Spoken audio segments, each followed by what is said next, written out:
Hey guys, in this video I'm going to go through two examples of one sample hypothesis test for means. So we're going to do a one sample t-test.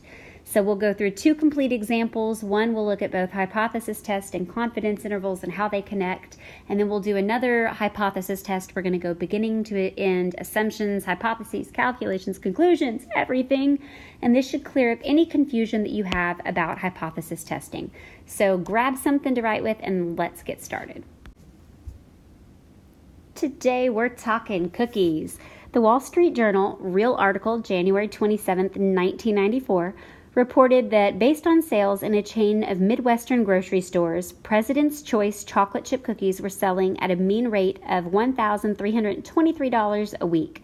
Suppose a random sample of 30 weeks in 1995 in the same stores showed that the cookies were now selling at an average rate of $1,208 with a standard deviation of 275. We're going to start by computing a 90% confidence interval for the mean weekly sales rate. We're also going to do a hypothesis test for the cookies here, and here's what we're really trying to answer. Does this data indicate that the sales of cookies is lower than the earlier figure from 1994? All right, we're going to start first with the hypothesis test, then we'll answer the confidence interval.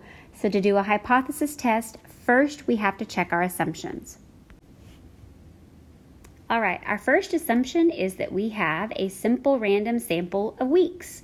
So we looked at several different weeks. It was 30 different weeks in 1995, which takes us to our second assumption. We have a distribution of sales that's approximately normal due to our large sample size. Remember, we said if n is 30 or more, and in this case we took 30 samples from 1995. Finally, our last assumption or condition is that we're saying that sigma is unknown. We do not know the true population standard deviation. We only have the sample standard deviation, so we're going to do a t-test for inference instead of a z. So let's take a look now at our hypotheses. Our null hypothesis always says, nothing going on, nothing to look at here. In this case, it would be no different than they were back in 1994. So our null hypothesis would be the mean is equal to $1,323. Now, if you looked at the verbiage from the last slide, it says, does this indicate the sales of cookies are actually lower than the earlier figure? This is what we're really testing to check on. We think that the mean may really be lower than the $1,323 figure from 1994. And please don't forget, define your parameter. Mu is the true mean cookie sales per week. All right, since we're doing a one sample t-test, and we'll do a one sample t-interval as well, we need to first calculate our t-test statistic. It is our sample mean minus the population mean divided by the standard deviation. So from 1995, our sample mean was 1,208. Our population mean that we're testing against from our null hypothesis is 1,323. Our standard deviation for those 30 weeks was $275 divided by a square root of our sample size. And this gives us a test statistic of negative 2.29. Which makes sense because we're doing a lower tail test. Remember, we're dealing with a t-test here. Our student's t-distribution is centered at 0, so negative 2.29, and our hypothesis tells us we've got a lower tail test. So our p-value is the probability of getting this test statistic, or one even lower, assuming that the null hypothesis is true. So on our calculator, we're going to do a t-CDF. We're going to calculate a t-CDF and get a p-value of 0.0147. That means that we have a 1.47% chance of getting these results if the null is true. Well, we didn't define our alpha. Let's see. We said that we were going to do a 90% confidence interval on the last slide. So we'll kind of keep that. If we said 90% confidence interval, that means 10% is not in our confidence interval, 0.05 below, 0.05 above. This is a one tail test, a lower tail test, so our alpha would be 0.05. Well, obviously, this p-value is lower than alpha, so since our p-value is less than alpha, we reject the null. If P is low, reject HO. Since the p-value is less than alpha, we reject the null. There is sufficient evidence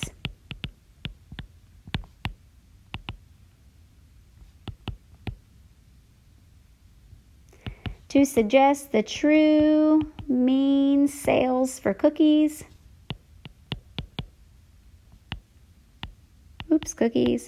is below $1,323. All right, what type of error, though, could we have made? We've decided that the null is wrong, that our alternative is true, that our mean sales are down. What is a potential error that we could have made? Remember, anytime we reject the null, we potentially make a type 1 error. In this case, we would decide the mean sales are less than $1,323 when in fact they are not. So maybe we decide to pull the cookies from the shelves at these stores, or we decide to spend money on marketing that isn't needed. All right, we've done a hypothesis test. Now let's go and compute a 90% confidence interval for the mean weekly sales. This allows us to prove that our sales are really less than we thought, less than that 1323. We can use a confidence interval to predict what the true sales really are. All right, let's compute a 90% confidence interval. Remember, our confidence interval is our statistic plus or minus our critical value. This is going to be a t critical value because we're dealing with t inference here, times the standard deviation of our statistic. So if we plug in what we know, we have an x bar plus or minus our critical value. The standard deviation is 275 divided by the square root of 30. If you'll recall from last week, our t critical value, if we're dealing with a 90% confidence interval, that's 5% above, 5% below, our t critical value is this value right here that would give me a 95th percentile, or the area under it is 0.95. To calculate this, we go inverse t on our calculator. We'll enter the area below of 0.95, and the calculator will ask us for our degrees of freedom, which is our sample size minus 1, or degrees of freedom of 29. So if we do that, our calculated t star happens to be 1.69913. So if we enter this on our calculator, we will get our confidence interval that will give us our 90% confidence interval for the true mean weekly sales rate of these cookies. So this gives us a confidence interval between $1,122.70, all the way up to $1,293.30 or 31 cents, depending on how your calculator computes this. Now, let's take a look at doing everything we just did now on our calculator to make sure we understand how to do it that way too. All right, from our calculator, we're going to go to a new document. We're not going to save any changes, and we're going to go to our normal calculator page. I'm going to start by doing our hypothesis test first. So we're going to go Menu, Statistics, and we're going to pick Stat Test. And remember, this is a t-test, so we're going to select t-test. We don't have raw data here, so our calculator is just going to have us put the statistics in directly. So our mean and our standard deviation will be entered directly. So here when the calculator asks, we're going to do the drop-down menu and select Stats, and we're going to click OK. So our null hypothesis here was 1323. Our sample mean was 1208. Our sample standard deviation was $275 a week. Our sample size was 30, and we thought the sales were really less than our null hypothesis. So if we look at this, this calculates our p-value. We get our t-test statistic. We did both of those calculations already, and we were correct. Now, we can also do a confidence interval on our calculator and make sure our confidence interval calculation is correct. Again, back to Menu. And from Menu, we're going to select Statistics. We're going to go down now to Confidence Intervals, and we're going to be able to pick a Z interval.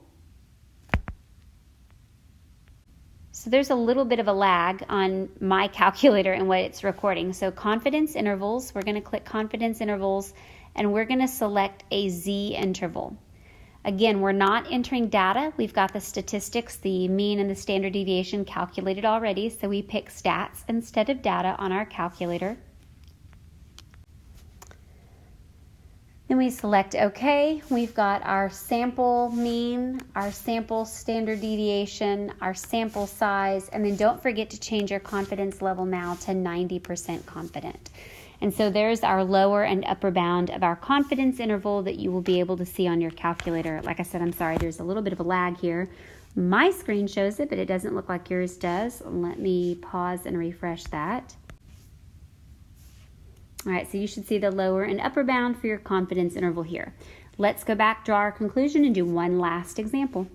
So the question is, based on this interval, is the mean weekly sales rate statistically less than the reported mean? Remember, our alternative hypothesis was that it was statistically less than the reported mean of 1323. Since 1323 is not in our interval, we would say yes. Since $1,323 is not in our confidence interval,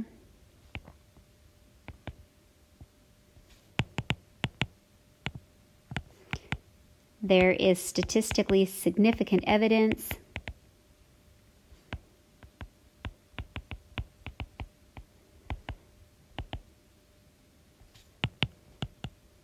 to conclude the true mean sales are less than the $1,323 previously reported. All right, one more. Let's get it done. In our last example here, we're taking bottles of a popular cola. They're supposed to contain 300 milliliters of cola, but there's some variation from bottle to bottle. That's just natural. An inspector suspects, though, that the bottler is underfilling, so he measures the contents of 6 randomly selected bottles, and we want to determine, is there sufficient evidence that the bottler is underfilling the bottles? So we're going to enter this data on our calculator into list and spreadsheets. We are going to use list and spreadsheets to be able to do our hypothesis test, but also we need to check for our normal distribution by looking at a normal probability plot. All right, so we're going to go to list and spreadsheets on our calculator. We're going to enter all of the data in a list. Remember, you have to title your list. I called mine X. We've entered all 6 of these different milliliters of soda. And then we're going to first take a look at a normal probability plot to see if it's an approximately normal distribution. So the way we do that is we add a page. We go Control Doc. Our calculator will read from the list and spreadsheets if we select data and statistics. So we're going to select that. We click to add our X variable, and then we're going to go Menu and change our plot type to a normal probability plot. So if we see that our normal probability plot is approximately linear, that will determine that the data is approximately normally distributed. And if we take a look at the normal probability plot, the data really is approximately normally distributed. The data is approximately linear on the normal probability plot. We could also go change our plot type to like a box plot. If our box plot is approximately symmetric with no outliers, that's usually a good indicator of a normal distribution or an approximately normal distribution as well. All right, so let's state our assumptions and our hypotheses, our calculations and conclusions. So back to our PowerPoint. In stating our assumptions, first we have to check our random sample assumption, and yes, we have a simple random sample of bottles of cola. Then we have to look at whether or not the distribution is approximately normally distributed and how we can verify whether or not it is normally distributed. Well, you just looked at a normal probability plot, so that is a good way to prove normality. So we can say here that we take a look at this normal probability plot. Since the normal probability plot is approximately linear, the sampling distribution is approximately normally distributed. You do have to show a probability plot or a box plot, whatever it is you're referencing. You can't just say something is the case without proving it. So you do need to sketch a real quick little graph. It doesn't have to be detailed. It's a sketch or a sketch of a box plot either way, and then remember to link your assumption to that. The third and final assumption is that sigma happens to be unknown. If sigma is unknown, that means we're dealing with a t distribution and t inference instead of z inference, and in this case, sigma is unknown. Now we need to take a look at our hypotheses. Our question is whether or not there's evidence that the bottler is underfilling. That means our null hypothesis is that the mean really is equal to 300, nothing to look at here, no difference, nothing going on. And then our alternative would be what we're really trying to prove. In this case, we're trying to prove whether or not there is sufficient evidence that the bottler is underfilling. So that means the mean, the null hypothesis is the mean is 300. The alternative is it's less than 300, where mu is the true mean amount of cola in the bottles. Now we have to calculate our t-test statistic. Our t-test statistic is our sample statistic minus the parameter divided by the standard deviation. All of this data our calculator will give us. We can go back and use our calculator to calculate this. Remember, you do have to name a hypothesis test either by name, so you'd have to write on here that you're doing like a one sample t interval for means, or you have to do that by looking at your calculation. So you could show your calculation here for your t-test statistic and get credit for showing that you're doing a one sample t-test.